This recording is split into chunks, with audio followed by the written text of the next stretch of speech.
అంబానీ ఇంట్లైన పెళ్లికి తెలుగు హిందీ తమిళ్ సినిమాలతో పాటు బయటి దేశాలలో పెద్ద పెద్ద లీడర్లు కూడా పోయినరు. ఇక ఏపీకెంచి ముఖ్యమంత్రి బాబు సారు, చిన్న ముఖ్యమంత్రి పవన్ సారు కూడా పోయినరు. అయితే గడ పోయిన కాడ పవన్ సార్ను అందరూ ఒక్కటే ప్రశ్న అడిగినరట. గానే కాదు, పవన్ సారు ఏడికి పోయినా కూడా ఒక్కటే ప్రశ్న అడుగుతున్నారట అందరూ. మరి గా ప్రశ్న ఏందో, పవన్ సారు ఏం చెప్పిండో పురా కరుసుకోవాలి కదా, నడువుని మరి.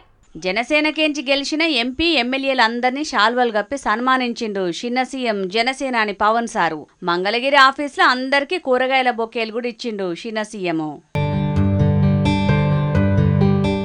ఇక అటెన్కాల అందరు కలిసి పవన్ సార్కు శాల్వా కప్పి సన్మానం చేసి కూరగాయల బొకే ఇచ్చిండ్రు.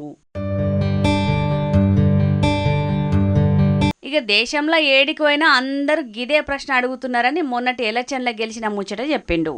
మొన్న బాంబేకి వెళ్ళి మన మ్యారేజ్కి వెళ్తే అంబానీ గారి ఇంట్లో పెళ్లికి వెళ్తే అందరూ కూడా మాట్లాడుతుంది 100% పోటీ చేసిన ప్రతి సీటు మీరు ఎలా గెలిచారు.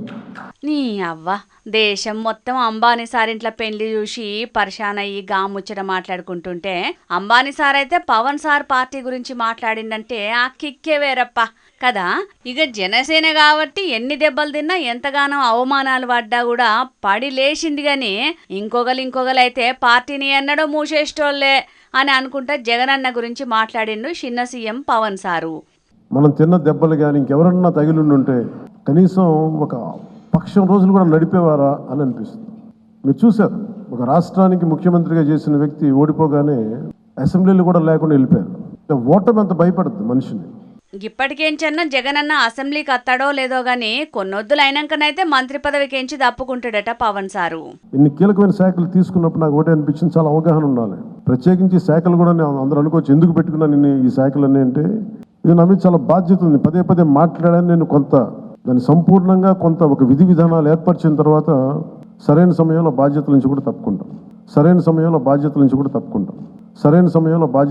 తప్పుకుంటాం. ఇంకెవరికైనా కూడా అప్పగించేస్తాను. కాకపోతే అది చేసే ముందు ఖచ్చితంగా విధి విధానాల మీద చాలా బలమైన ఒక విధి విధానాలు బలంగా ఏర్పరిచి ఆ బాధ్యతలు అప్పుడు చెప్తాను.